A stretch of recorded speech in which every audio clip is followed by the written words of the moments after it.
So this video we're gonna document adding in Lipp's steering column bushings, and this is done without removing the steering shaft. I have a later 76 TR6, so I got a locking steering wheel, so it won't come out anyways. But anyway, so you can see there's a little bit of wiggle there, and if we go inside, there's just a little bit of a jog. Car does not have a lot of miles on it, 55,000 miles, but you know, it's old. And those bushings are a little bit wore out, so I'm hoping just to tighten it up a little bit. The first step that we're going to do is I'm going to pull this EGR counter to the side and disconnect this. I have a little bit more room to work with, and then we're going to removing this steering coupling here.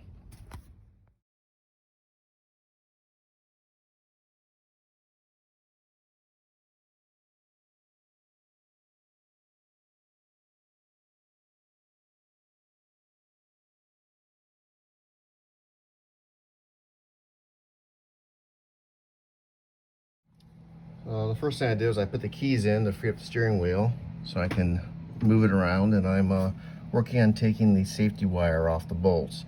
This is going to break as soon as you touch it, so this is not something you're going to be able to save. You're going to have to replace these two wires. It's not for grounding, it's just for a little safety wire for this bolt to not come loose and cause an accident, that's all. I'm going to save the wires. That way I know exactly how long to cut the new one. So I'll straighten this out, double this end up right here in length, and that'll be how much I'll use of the new wire.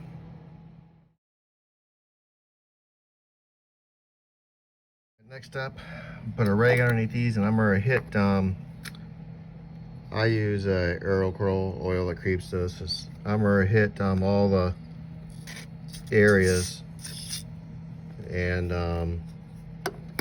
I'm going to loosen up, and I'm going to walk away. I'm just let this sit overnight.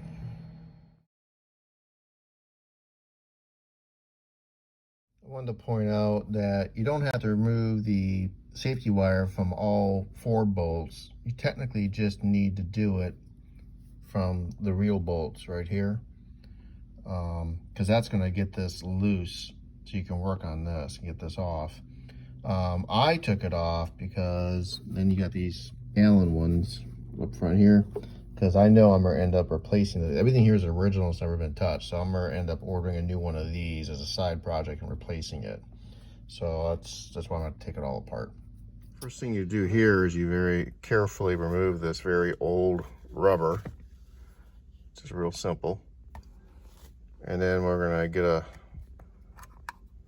this out right here. That just came out with my fingernail.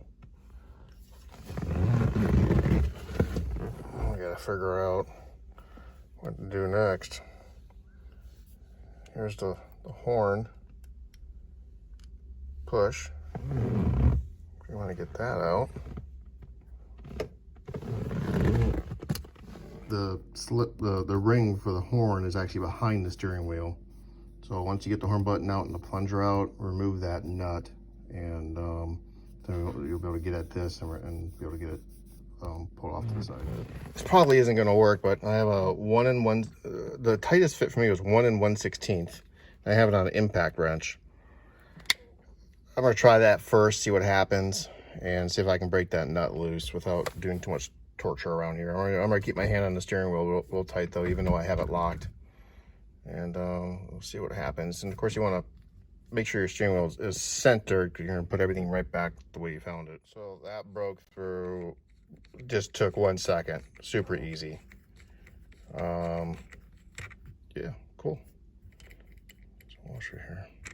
All right, so the number 1 rule is leave this nut on, so that when you do break it loose, it doesn't come forward and break you in the face. That's the number 1 rule. A lot of different philosophies on how to get this thing loose. Some people take a flat punch and hit it right here in the middle with a heavy hammer. Some people make this flush and put a ball peen hammer on it, then hit it with another bigger hammer. Some people take the seat out and pry from underneath. Some people put their legs here and do a rocking thing back and forth. Some people rock it left to right, back and forth until it breaks loose. It's tapered, but it's flared out, so it's wedged on there pretty good. It's not just gonna come right off. So I'm gonna play around with the knees and the back thing very carefully, because the steering wheel is like fully intact and not broken, so I don't want to damage it. So I'm gonna try that first, and see if I can get the brake free with my knees, and rocking it back and forth a little bit. I put the seat back a little bit. I'll be honest with you, it really didn't take much work at all.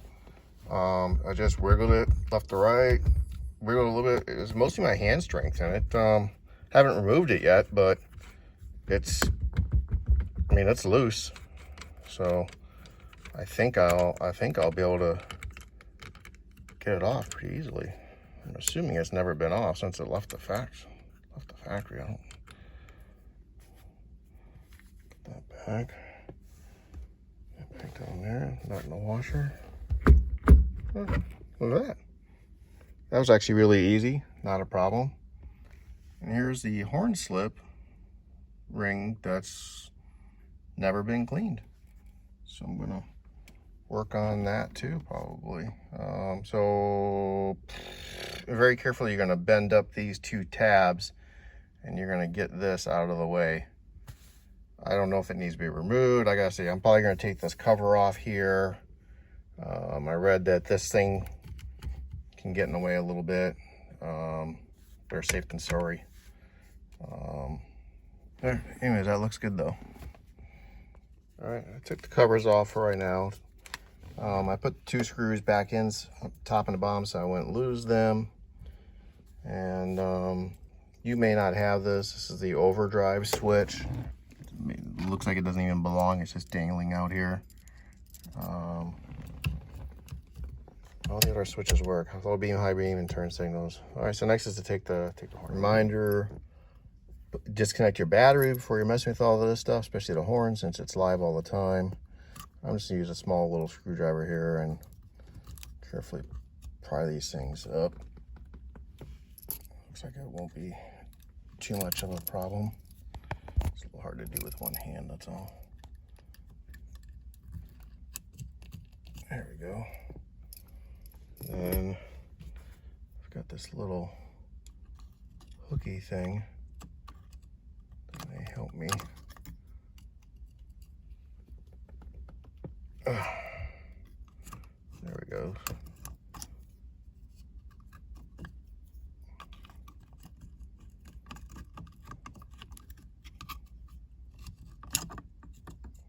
Oh, I think it's just nasty. Alright. There we go. I don't think I need to remove it to examine it a little bit better when I get some better light, but should be good. I'm told that this is the canceling ring for the turn signal.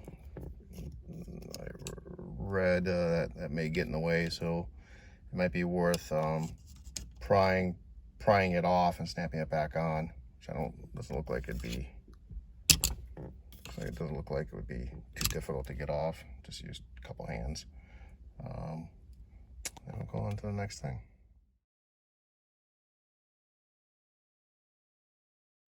Well, I hope that was worth it. That was a pain in the butt. So it's got, two bumps on there to hold it in place. So how did I get it out? I had a small electrical screwdriver. I shoved it in that little slot right there, and I pried it away so that these little bumps came off.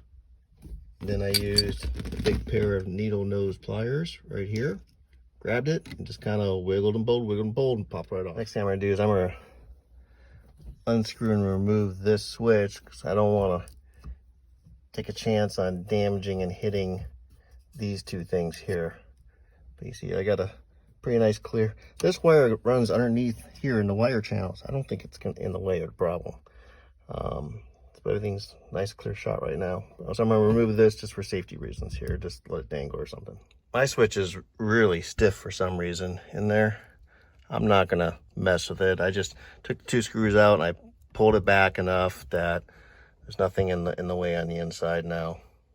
Be fine. I just got to make sure I don't lose these two little screws. Someone else. So we're hoping to get rid of is that right there. And you can see, well, I'm going to go ahead and loosen this switch up too, because I don't want to get near this. I noticed there's a wire right here, right there, and this body here, just to give a little room. But I believe that our lip device is going to sit right here at the edge, right here, and we're going to tap it right into that spot, right there at the top, and it should work just fine. All right, same thing, 2 screws here. Pull this out to the side a little bit. Wires are really tight. I'm just going to leave it right there. And now I've got really clear access. Next step is to get the bottom loosened up so you can pull this shaft in and out a little bit and clean it up. And we'll go do that next. But I think this is ready to go. I'll do a little cleaning in here too. And I'll clean this ring real good too. Clean up in here a little bit. I'm not going to clean the shaft yet because I need to get it loose. But I'm going to start by just a can of compressed air I got. Blowing all the dust out of there. This ring, I started it. I'm just using some electronics cleaner on it and getting all of it cleaned up. And then I need to work on cleaning up this, I guess, copper or brass ring, whatever it is. The other thing I did was, which is kind of already done, is I took a black marker. I was trying to mark the top of this shaft just so I can get it, make sure it goes back in the right spot. But you can, it's got 2 dimples on it. So either someone's already been here, one of the 5 or 6 previous owners, or the factory did that. And you can see it's lining up with that dimple on the top for the signal. So basically your dead centers, that dimple will be on top, and this hole punch will be here. If you don't have a little punch or something, you can mark it, but I just want to make sure I get my orientation right when I put it back together. So it's pretty well labeled now, so I'm good with that.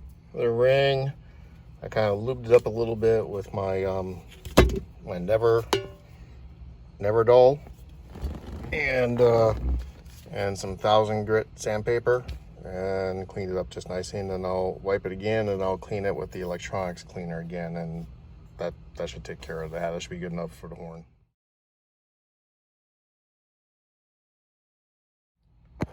One thing I don't like is this black goop that's sitting on the outside of that shaft.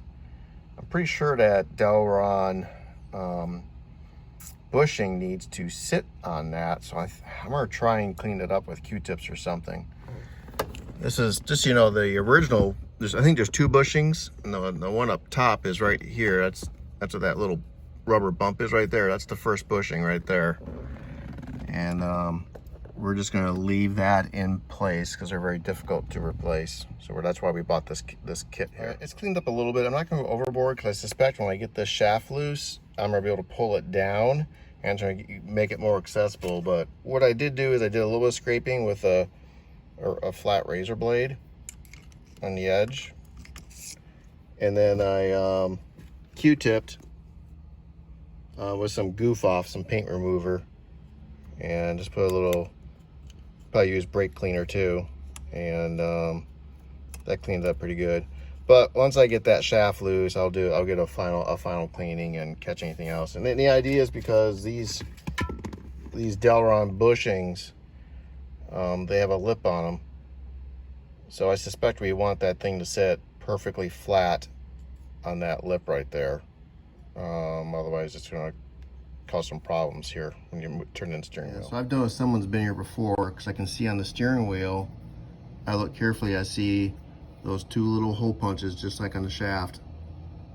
That's so you can get the spline lined up just the way it was. So I should have done that ahead of time, but it was already done for me by someone else years ago.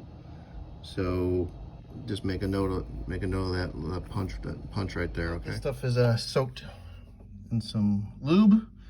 We're just gonna take a rinse to it. There's a 1/2-inch nut here. Most TRs are gonna have a Allen one on this side, which I'm sure is gonna be fun to remove.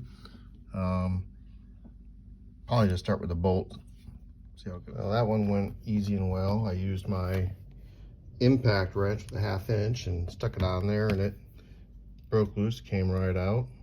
So now I gotta get this thing. I'll probably put the steering wheel on for a second and turn a bit so I can get the other one a little bit easier. So I put the steering wheel on so I could turn this real quick, and got my impact wrench set up upside down. And there she goes. So for those Allen ones, what fit tightest was 7/32 for me, and I grabbed my Craftsman kit here, and it has a pretty big selection, but I found one that fit really tight, and I'm gonna work it from this angle here and get it on there, and I hope it comes. Oh, look at that, easy peasy. And I left the other ones in just to give a little bit more support, and once I get them all loose, then I'll remove them all. The last one was definitely the hardest one to get out. I'm trying to save these Allens. I was not able to source these from Allens, even though you don't. I was able to find new bolts though, which I went ahead and ordered, but I couldn't. I may have to reuse these. And anyways, what helped was pulling up on this thing, and give a little bit more room for the impact wrench to get in there and get it off. And this thing, oh, look at that. It come loose. Nice. Tuck that loose to the side there. Working on getting this off now.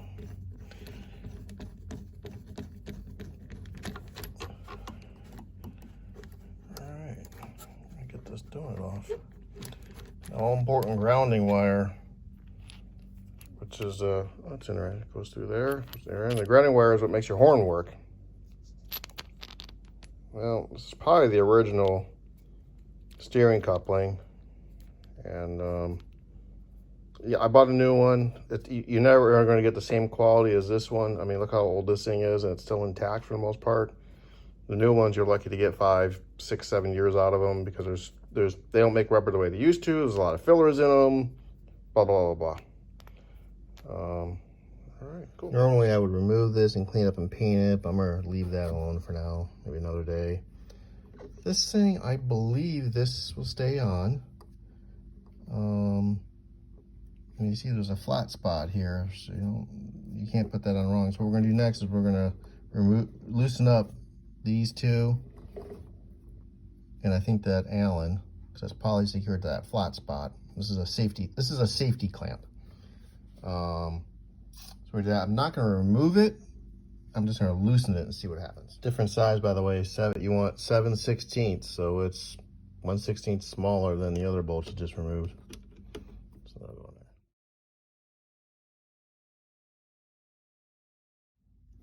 there. This sucker is going to be a 3/16.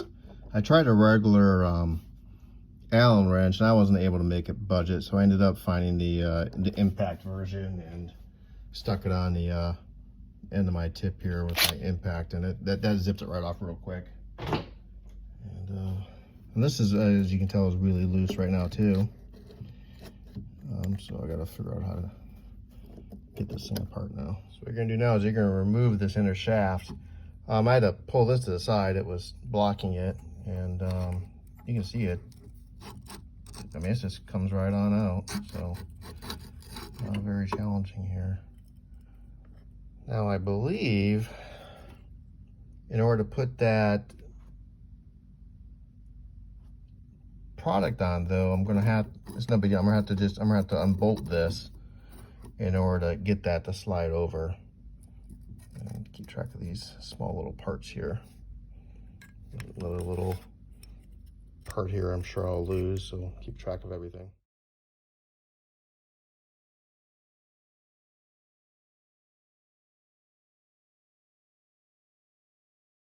All right, so I loosened this up enough to get it slipped off. This little holding spot right here. And then we're gonna slide this washer off. This looks okay.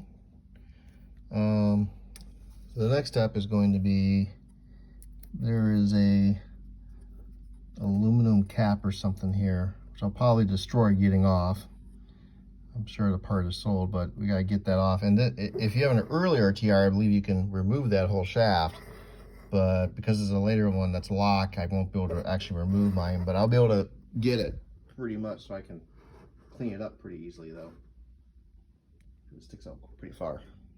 All right, so once we get this off, we're pretty much there. At that point, you're cleaning up the shaft and installing the new bushings. And I'm just gonna take a screwdriver and attempt to pry this thing off. Seems to be pretty loose. Try not to break it. If I can reuse it, that'd be great. Certainly needs some cleaning up, and a lot of people, these get painted in the engine compartment, so they're stuck on pretty good. My engine compartment, I don't believe, has ever been painted, so not a problem. Oh, there it is. And it looks like there's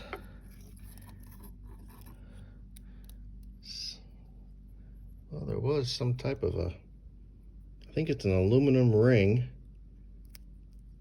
It looks like there was some type of a, I don't know what the heck it was. A washer or sealant, I don't know, maybe to keep water out.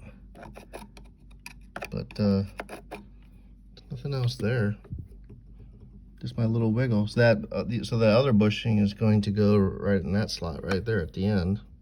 If I had to guess, I'd say this was a piece of, and it may have been put on by a painter to protect it when they painted the outside. I don't know, but my guess, it looks like some type of electrical tape or something that was put on, maybe to keep it from coming loose while I was rolling down the assembly line. I'm not sure if it's original or not, but certainly looks like it doesn't need it. This is as far as it'll go out. And you can see where the bottom bushing was resting is on this clean spot. And I feel it, it's definitely, you know, it's definitely worn down a little bit. But the new item I'm adding is going to take, it's not going to rub on this anymore. It's going to rub up here instead, and it'll take a lot of that load off. So I'm not worried about this part. It's just a little bit worn, which is pretty typical for this situation. But yeah, it's kind of interesting. Cleaning time. I'm not going to bore you with all the cleaning details, but you need to get yourself some sandpaper for metal. And I'm using the, it's called emery cloth, and I'm using the fine. And, you know, I wiped this down with a solvent, and then I kind of just wrapped it with my hand, like this. Then I used my other hand, and I turned the shaft. And it only will go one direction. And I just did that and kept moving it. You don't want to do is up and down. I don't recommend that because the wheel's turning. So I would just do this with the shaft, and until it gets all cleaned up and shiny, and go from there. And then when you're done, you push this up. I can't remove it because I got locking.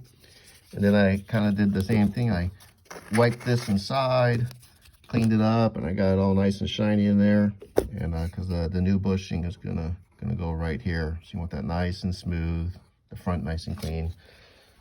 And on the inside here, kind of the same thing. You pull this out. It's going to ride, the new bushing is going to ride right behind this bump, right in this area here. But, you know, I wiped it down as best I could. And then when that's all done, push it back all the way in.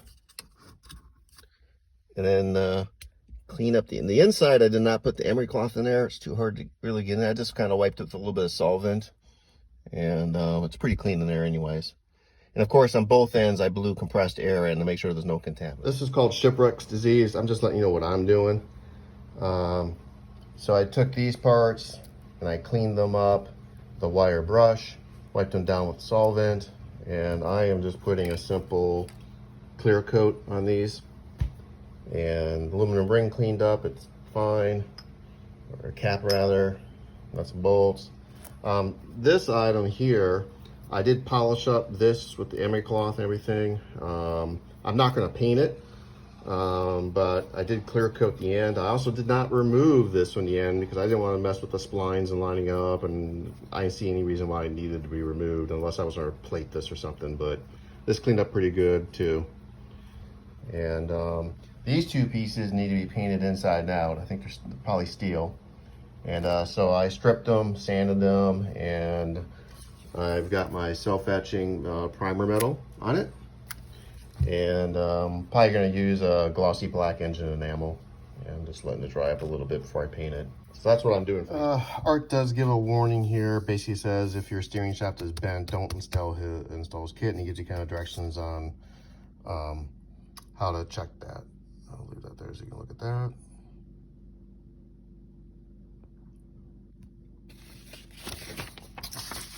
And then here we're working on, so next step is we're going to put a little bit of Gorilla Glue on the outside of these. You can do a little dry test fit if you want. You're going to want to peel off the label, and this will go on the bottom on the engine compartment, and you can put a little dab of glue around it. And then I'm going to take a Q-tip and wet the inside of there a little bit. Don't worry if you don't get it too wet. The humidity in the air is going to make this glue react one way or another. But I'll put a little water in there, and then I'm going to drive it in with, this fits right over the shaft. This is a 3/4 inch PVC, which is about 3/4 inside, 1 inch on the outside. And that's going to be, I made one end really flat. And I'm going to use a hammer and just lightly tap it into place. This is going to be the toothpick method in the glue. Just a little, I'm going to do just a little tiny line around the perimeter. Not very much at all. Remember, it's going to take moisture to activate it. Ready to go in. Let the shaft peek out. It's important not to get any glue on the inside, of course. And then we're going to tap that right into there. So it's kind of hard to do without having a third hand, but it's definitely moving in. Couple light taps and it went right in. I like how it's got a lip on it, so you know you can't put it in too far. And it's already tight right now. Same thing again for the top. Peel the sticker off, put a little glue on the perimeter, put a little moisture on the inside. I'm using a wet Q-tip to get a little moisture on the inside of the shaft that you're pounding these into. Here's the top one. Slides right on, which is good. Push it down. And then we're gonna put my flat end of the pipe down there. And we're gonna tap it in. Yeah. I'm gonna use 2 hands for this, but this one was definitely a little bit harder to seat, but seemed to go in. And it's hard to see if it's seated all the way, but I just grab a little ice pick with a bend on it just to make sure there's no gap and it appears to be seated tight, because I'm not feeling any gap behind that the flange of the DELRIN bushing. That's it for that. Now it's just time to clean it up, put it back together. I can tell you that the loud clumping sound, it still moves a little bit, but it's okay because it's supposed to be a little bit loose, but it's gone. The key now is you gotta let that glue dry. So the best thing to do is not reattach anything, just walk away at least 24 hours and then make sure everything's moving freely. A lot of people wonder if they should put any type of grease or anti-copper seeds on these fittings. It's not going to hurt it, but the DELRIN is self-lubricating, and I think the best recommendation is just to keep it clean. It wasn't originally greased from the factory, and I don't think these new bushings need any grease. It's not in Art Lipp's directions, but it wouldn't hurt if you put a little copper seeds in there, but I'm gonna go without for sure. Some of the torques here, like the safety clamp grub screw, 20 foot-pounds. The safety clamp to the column, 9 foot-pounds. Let's see what else. And the steering wheel attachment, that's 34 pounds. I think that's the key ones that you need. The steering coupler are just those nuts and bolts. They set at the bottom of the screw hole. But those are, I think, I was mainly interested in the steering wheel. It's 34. First thing, probably not putting back on, is this a little aluminum ring. And you'll notice on yours that it's concaved in, but because of the new bushing, you know, it can't sit flat anymore up to the inside lip here because of that concave, because it's hitting the bushing. So I flipped it upside down. I took that pipe and I set it like this, and I hit it on a hard surface, and basically I flattened it out. And then I did a test fit, and it fits fine, and there's still clearance around the shaft, so I think that's going to be the best fit to put this thing back on. And I don't know if that should look Next good. thing you want to do is you want to put that aluminum ring back on, and you just snug it up to it, and taking that same pipe I've used, I push the shaft up, sticking it on the end there, and I just tapped it in with a rubber hammer, and that fits really snug and tight. And reassembly. So the first thing you're going to do is you're going to take your plastic washer and put that on. Okay. And that's because I left this on, so I can't slide on later. You're then going to put your two shaft tubes on. I will tell you that this little one, I could not get it to fit over the end over here. So I ended up having to sand the paint down a little bit on the inside, and it's fine. Make sure that your cantilevered end is pointing towards here. That way that'll fit in like that. There you go. Next, I took the clamp and I turned this shaft around 180 degrees so I can get the bolts on. Don't forget your spring lock washers. And everything is loose. You're not tightening anything down right now. And kind of getting it lined up. I believe the correct position of this thing is tight against, not up here, but tight against there. And then that way to see where the old screw is at through the grub hole. I will tell you that on that plastic washer, I did put a little bit of my waterproof suspension lube on both sides, just to give it a little lubrication. So in order to get everything tight up there, you have to pull on the steering wheel. So now we're going to pause up there, and we're going to move up here, and we're going to put this back together the best we can. First step is we're going to get this little clip back on for the turn signal. That only took a minute, but it was kind of a nervous pain in the butt, I'll tell you that. So how did I get it on? I placed it, I pulled this all the way up.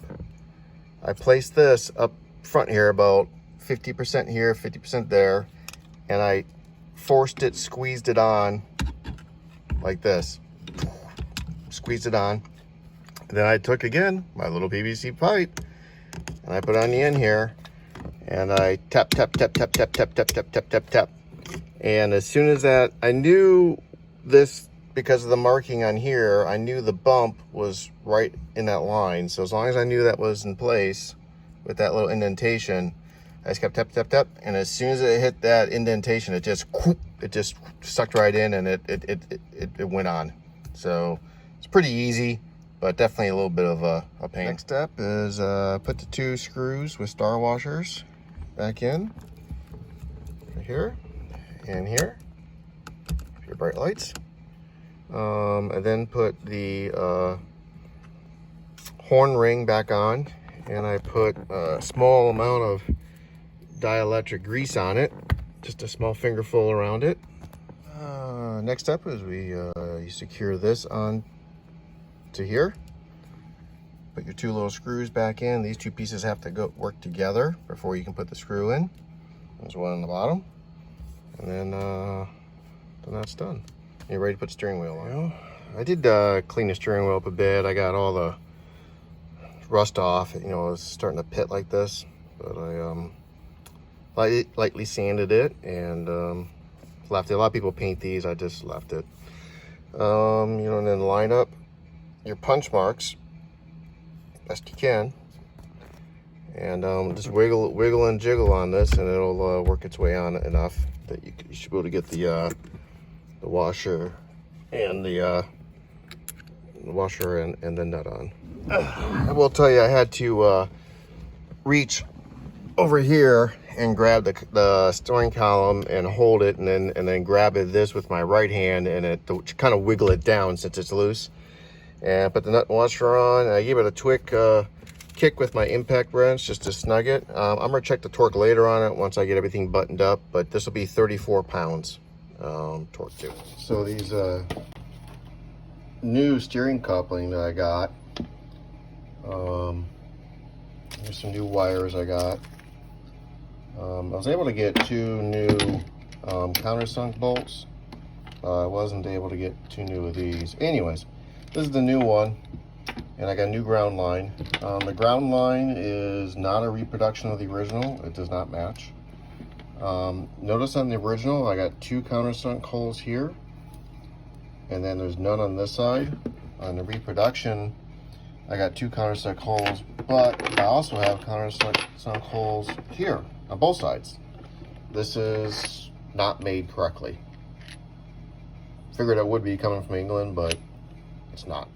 The solution is I can either put the bolts in and just deal with it. I don't know, see they're a little loose now, or I can use the old ones I didn't want to use of these countersunks and use them. But then this washer thing, this, I don't know. I'll figure out something. Don't forget to snug your ground line in there, and put one bolt on. You'll notice the other bolt won't line up. Secret is to use a clamp like this and stick it on, and tighten it up, and eventually the 2 holes will line up and you'll be able to get it in, no problem. Oh, that is a pain in the butt. Well, I got 3 of the 4 on.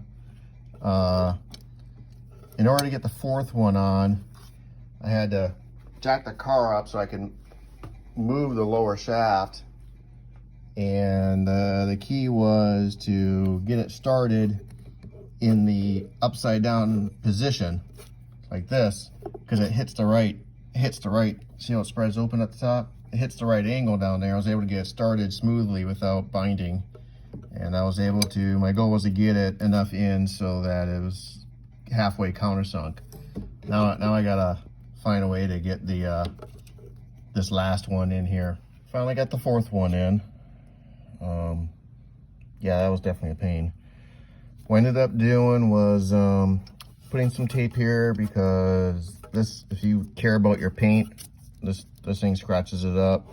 And I wrapped a couple layers of painter's tape around it, because this metal tends to want to cut into the rubber. I tried the bending method. You clamp on and pull it. That didn't work worth crap. So I just ended up squeezing it down, and I got it in at about this angle, where it's pointing, where the bolt that was, the last bolt was getting, was pointing towards the battery, and I got it started without being cross-threaded. And it's about halfway in right now. So I'm in good shape now. This is basically done. I just gotta tighten everything up nice and neat. Couldn't find any torques on these, but you're just basically gonna tighten it, snug, and stop. And then you're gonna put the emergency wire, safety wire back on. This is my end product here. You know, I had to over tighten some of these bolts here to align the little holes up a little bit better. But here's the finished product. This side, try to put it back the way I found it, of course. And here's the finished product on this side. Right here.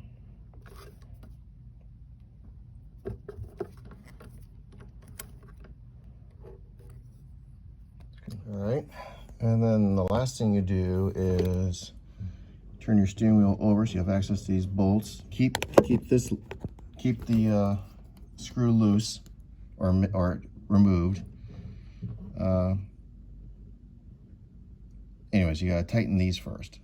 So the first thing you do is you push on the steering wheel so that everything is snug here, and then you tighten these down to 9 foot-pounds, and then you snug the grub screw down, and that's 20 foot-pounds. I put a little bit of thread lock on the retaining nut. This is a pretty important screw, by the way.